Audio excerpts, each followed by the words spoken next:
Cell cycle, चूंकि हम developmental biology पढ़ रहे हैं, डेवलपमेंटल बायोलॉजी का मतलब है कि हम लोग जो है वो सेल डिवीजन को, ग्रोथ को पढ़े हैं। तो सेल डिवीजन ग्रोथ के अंदर होने वाले प्रोसेसेस को भी पढ़ना है, जिसमें सबसे पहला प्रोसेस जो है वो माइटोसिस है।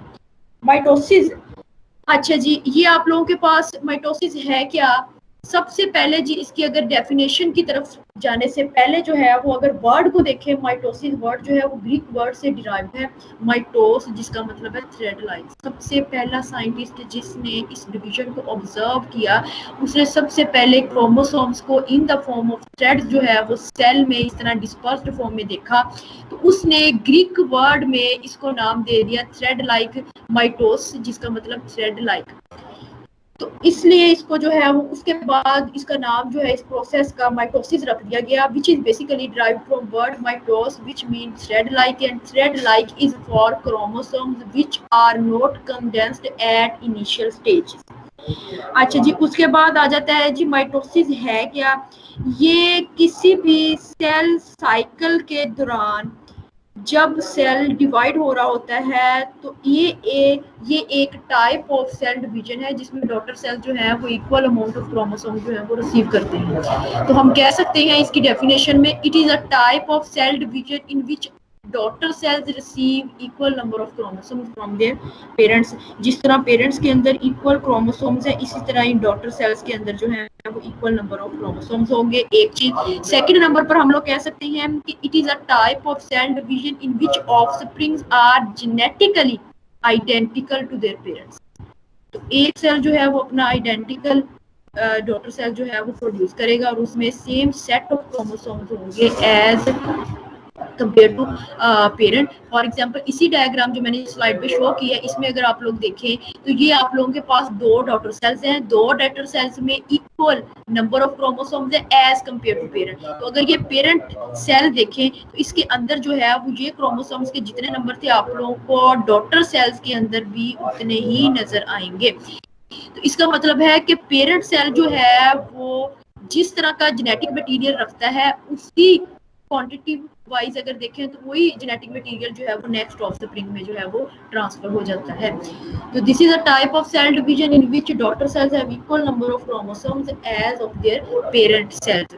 अब उसके बाद आ जाता है डेफिनेशन के बाद अगर देखें कि माइटोसिस जो है why it is needed, mitosis क्यों जरूरी है। सबसे पहले जी किसी भी सेल को डिवाइड होने के लिए, डिवीजन के लिए माइटोसिस रिक्वायर्ड है, क्योंकि अगर सेल्स डिवाइड नहीं होंगे तो ग्रोथ नहीं होगी, ग्रोथ नहीं होगी तो ऑर्गेनिज्म कोई भी जो है वो बिल्टअप नहीं होगा। तो किसी भी ऑर्गेनिज्म को ग्रोथ के लिए सेल्स को डिवाइड करना होता है, that's why mitosis is required. उसके बाद रिप्रोड्यूस करने के लिए, parent offspring generation to generation transfer करने के लिए जो है माइटोसिस का प्रोसेस जो है वो रिक्वायर्ड होता है।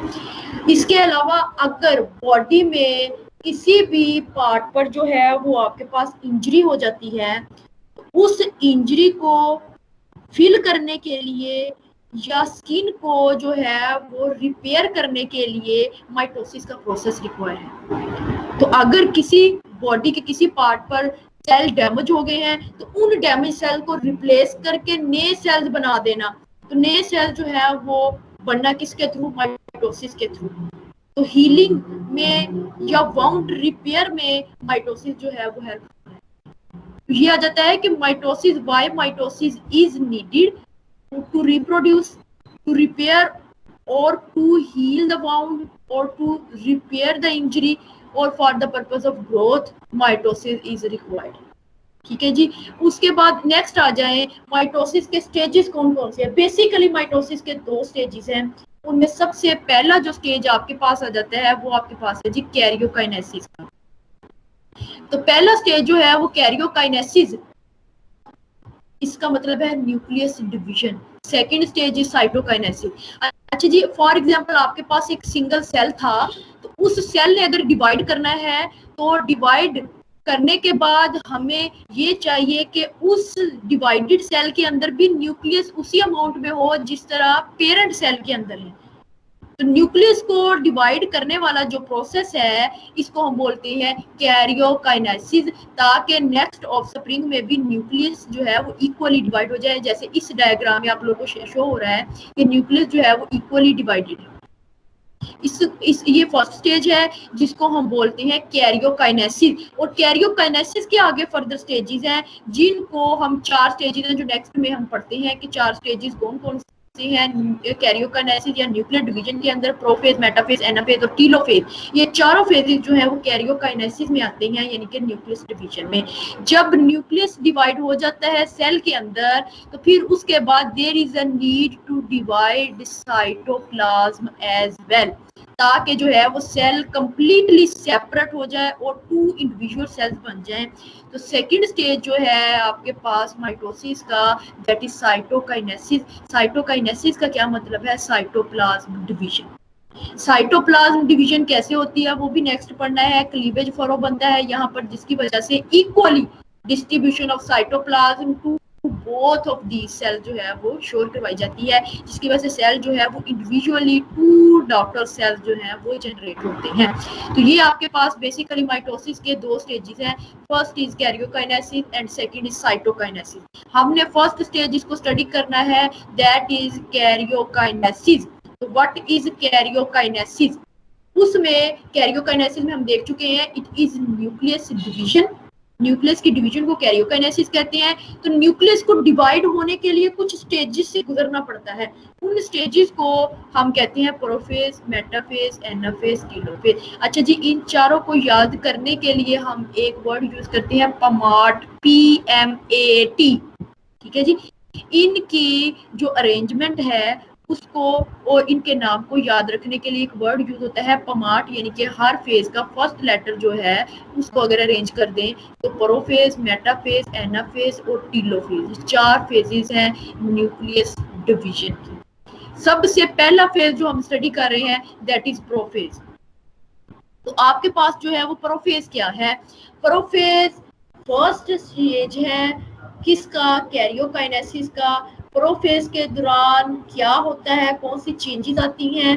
तो उसमें सबसे पहले जो थ्रेड लाइक क्रोमोसोम्स हमने फर्स्ट माइटोस इसकी टर्मिनोलॉजी में पढ़ा है, वो थ्रेड लाइक स्ट्रक्चर जो है यानी कि क्रोमोसोम जो है वो स्लाइटली कंडेंस्ड होते हैं।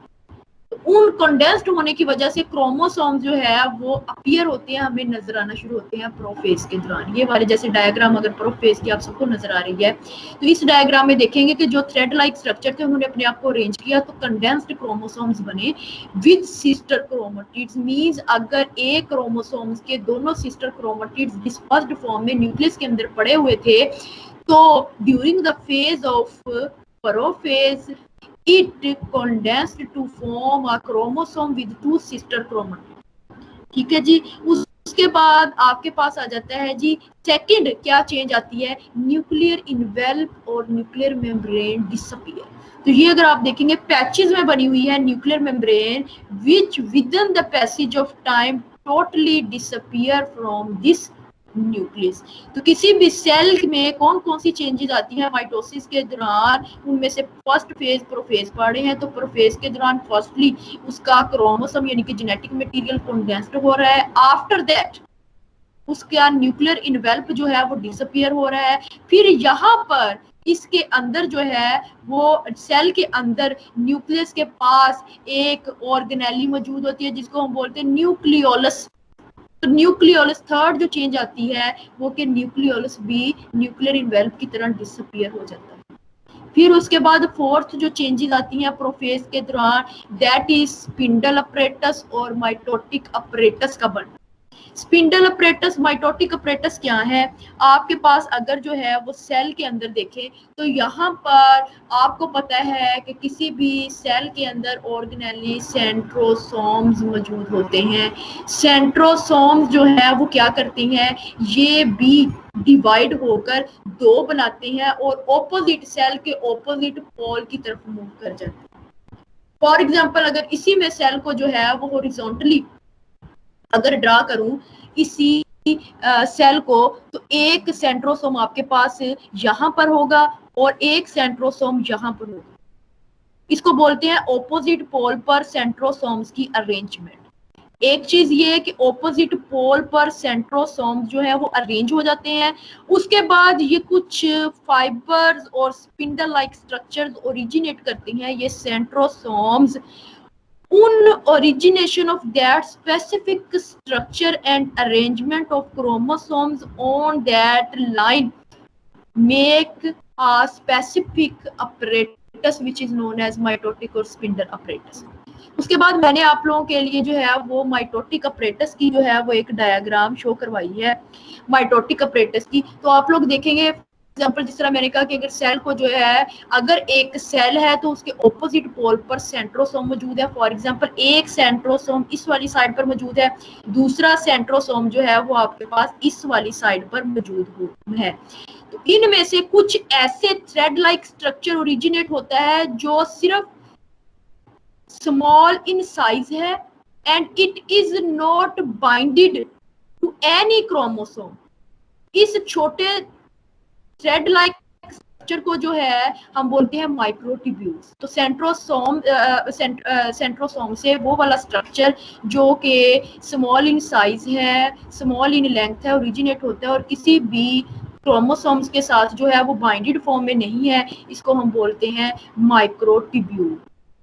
ठीक है जी। माइक्रोट्यूब्यूल्स के बाद आपके पास कुछ इस तरह का स्ट्रक्चर आता है जो कि क्रोमोसोम्स के साथ अरेंज होता है but not on the centromere point.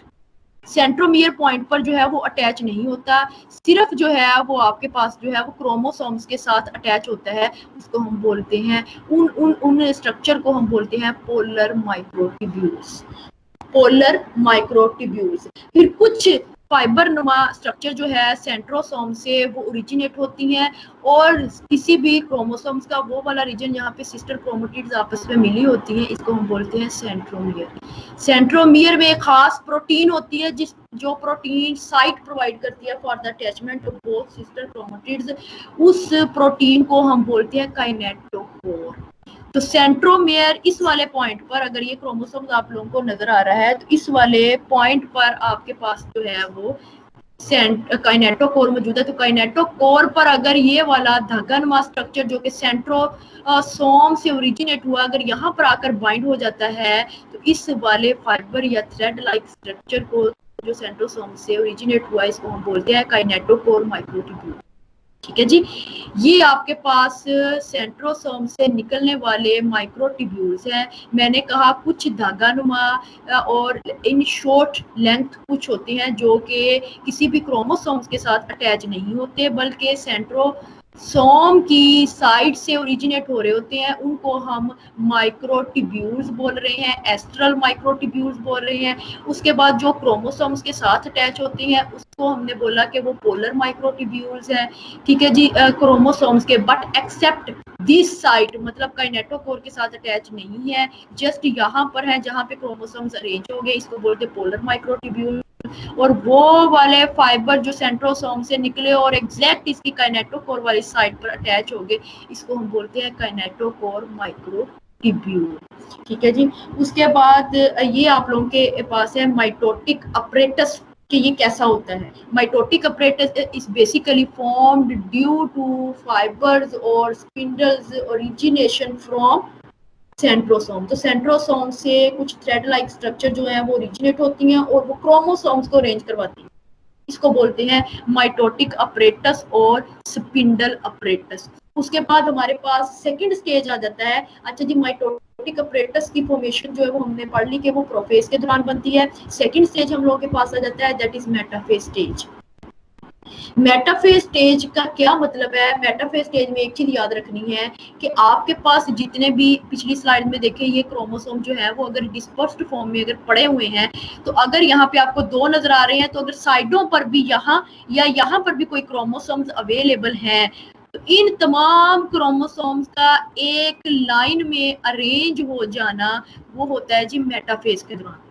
तो तमाम क्रोमोसोम जब किसकी वजह से आपके पास जो है वो काइनेटोकोर फाइबर्स की वजह से एक मीडियम साइड पर जो है वो जाके एक लाइन में अरेंज हो जाए तो वो बनाते इक्वेटोरियल प्लेट।